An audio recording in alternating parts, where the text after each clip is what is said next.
Une vague de chaleur secoue la capitale et ses environs, ce qui n'est pas sans conséquence sur la santé, surtout en cette période de Ramadan, quand la canicule provoque certaines maladies. On en parle en début de journal dans la page santé. Au Sénégal, Bassirou Diomaye Faye a prêté serment aujourd'hui. Il devient le 5e président de la République sénégalaise. Éric Sékou Chel, le sélectionneur des Aigles du Mali, est au cœur d'une polémique. On en saura plus en fin d'édition. Mesdames et messieurs, bonsoir. Bienvenue dans ce journal-là.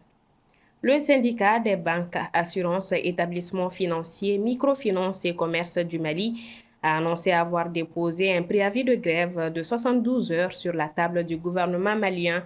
La grève débutera le 17 avril prochain et ce jusqu'au 19. Elle sera reconduite du 22 au 25 avril 2024 si les doléances ne sont pas satisfaites. Le SINABEF exige le respect de la liberté syndicale ainsi que le retour sans condition et sans délai de tous les travailleurs licenciés illégalement. On en parlait hier, une forte chaleur sévit actuellement à Bamako et environ. Cette canicule est une situation complexe et très sévère pour le corps ainsi que les organes, d'autant qu'elle coïncide avec le mois de Ramadan. Les spécialistes de la santé tirent la sonnette d'alarme. Djaneba Samaki. Selon les spécialistes de la santé, la canicule provoque certaines maladies comme l'hypertension artérielle, les complications cardiovasculaires, la déshydratation, la varicelle, l'insuffisance rénale, entre autres. Face à la situation, les personnes âgées et les enfants sont les plus vulnérables, représentant les 2/3 des décès attribuables aux fortes chaleurs. Selon le professeur Abdul Hamidou Al-Memoun, chef service régulation des urgences médicales à l'hôpital Gabriel Touré, courant la journée du 1er avril 2024, le service d'accueil d'urgence a enregistré 100 admissions dues aux effets de la canicule. La plupart de ces 70% de ces patients-là viennent pour AVC, pour altération de la conscience, ils ne sont plus conscients, ou alors parce qu'ils font une insuffisance rénale. Nous avons fait l'admission de 100 malades, mais malheureusement, nous avons enregistré 21 décès devant la porte de l'hôpital. 90% des décès constatés à la porte de l'hôpital ont plus de 65 ans. Il n'y a pas d'explication à chercher. C'est la canicule qui est en train de sévir. Et on n'est qu'au début de cette situation. Les personnes admises à l'hôpital Gabriel Touré sont dans des conditions précaires, alerte le professeur Al-Memoun.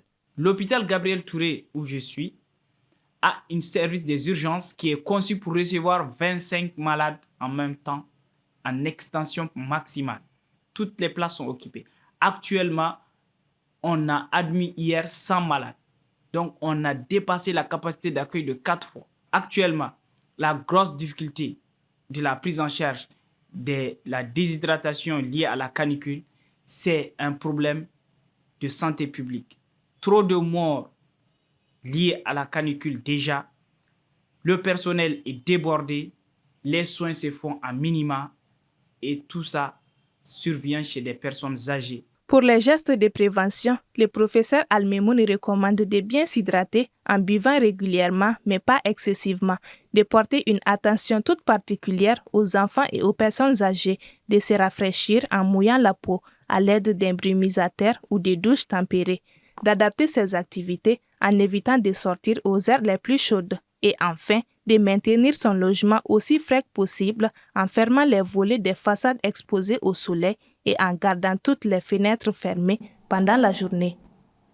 Canicule, on en parle toujours. Après 10 jours de congé, les élèves ont repris ce mardi 2 avril le chemin de l'école au Mali.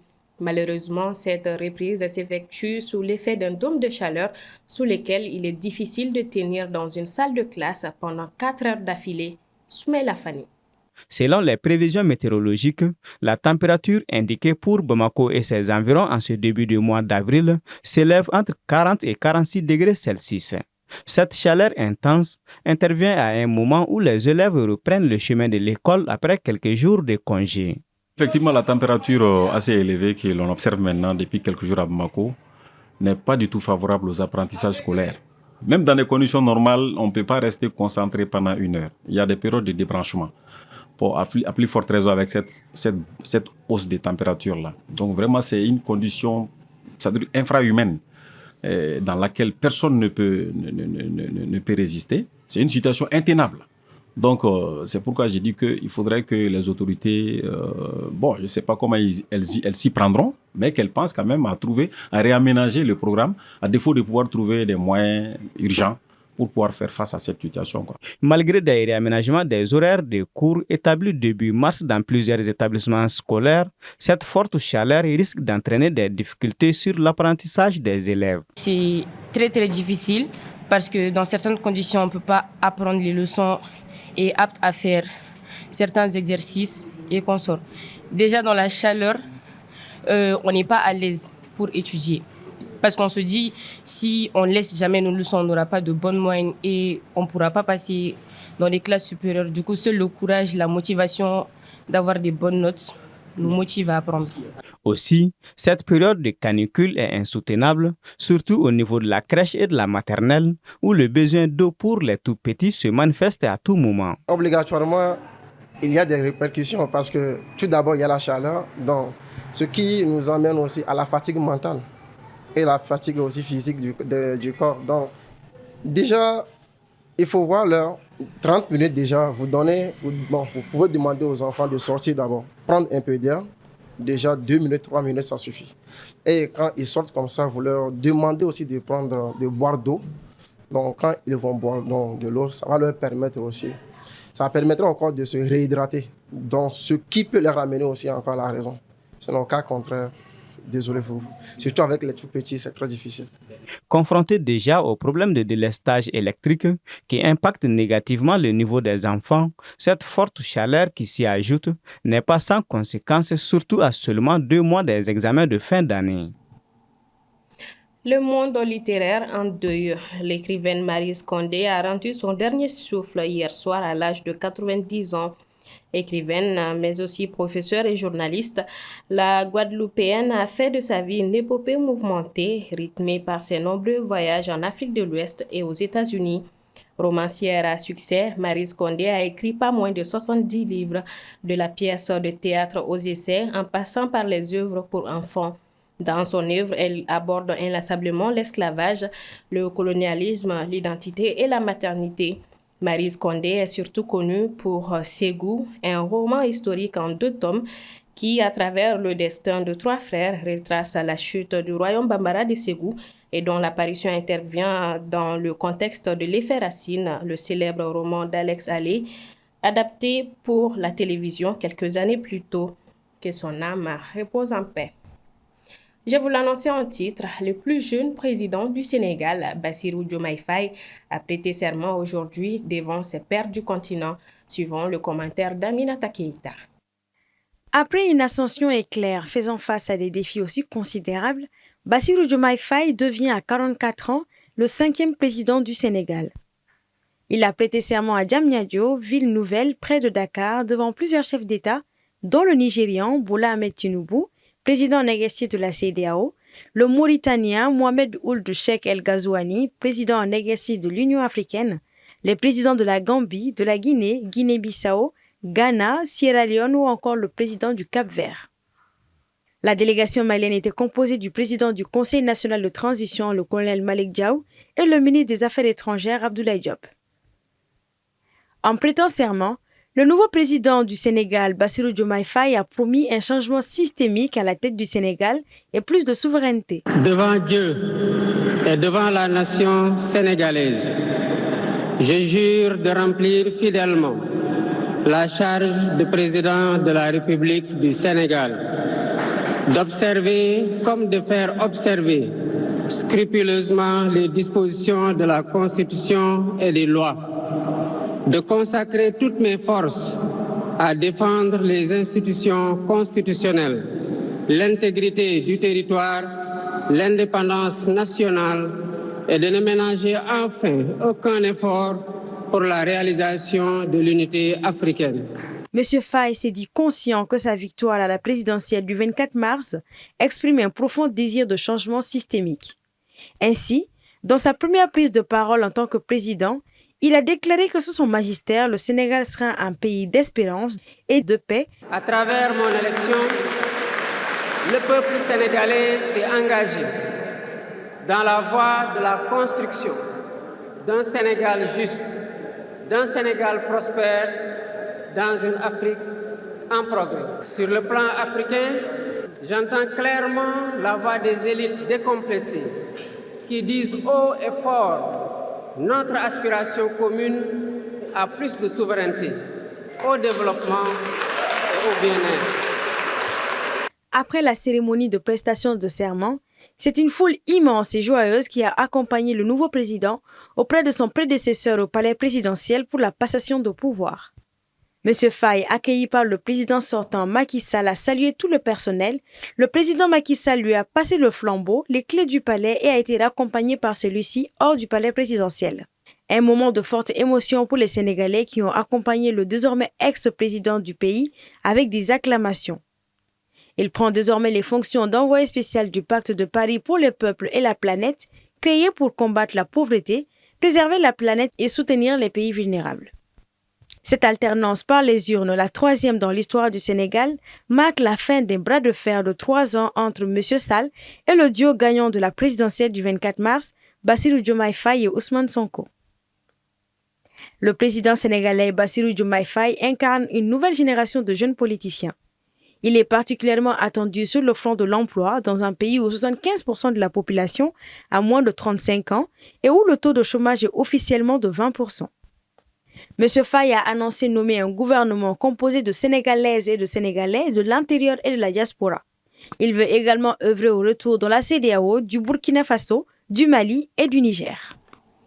Le général Brice Oligui Nguema, président de la transition au Gabon, a lancé aujourd'hui le dialogue national inclusif censé préparer les élections libres et transparentes en 2025. Le pouvoir a sollicité la participation de tous les Gabonais à ce dialogue en ouvrant des guichets de doléances dans les villages les plus reculés et une plateforme digitale dédiée. Plus de 38 000 contributions ont été recueillies parmi les quelques 2 millions d'habitants, a affirmé le gouvernement.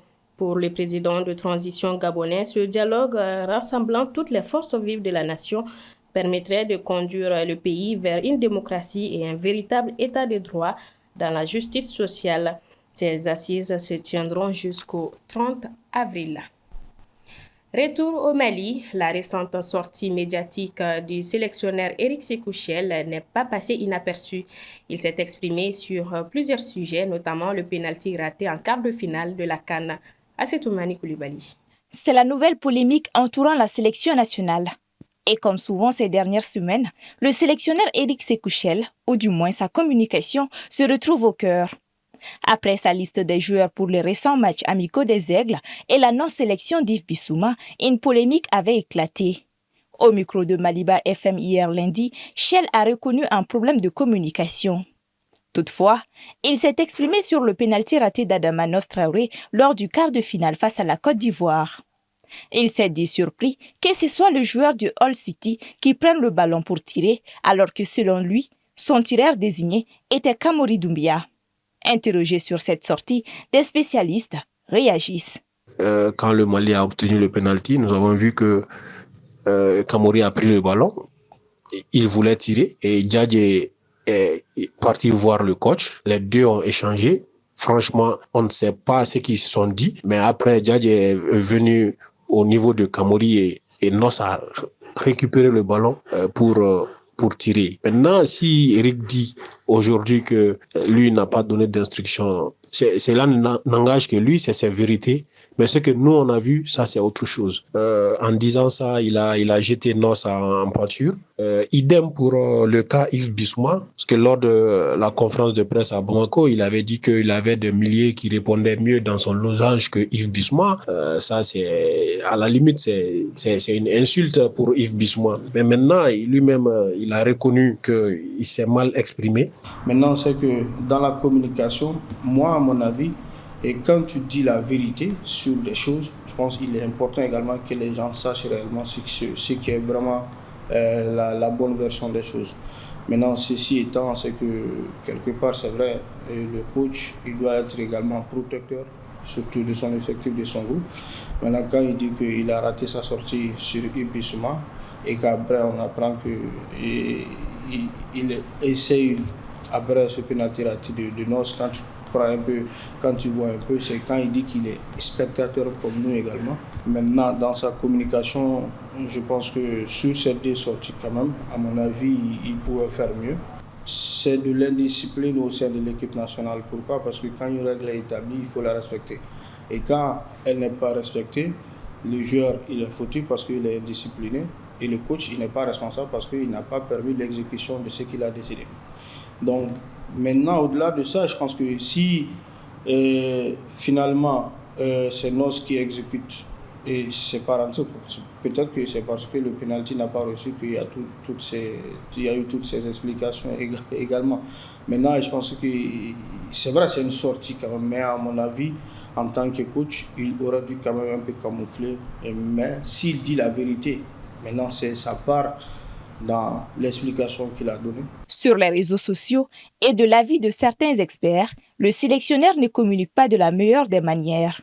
Sur le terrain, les prochains objectifs assignés à Sékou Chel sont de qualifier les Aigles pour la CAN 2025 et la Coupe du Monde 2026. Point final à ce 1945. Merci à vous de l'avoir suivi. À demain, même heure, même plateau. Bonsoir à tous.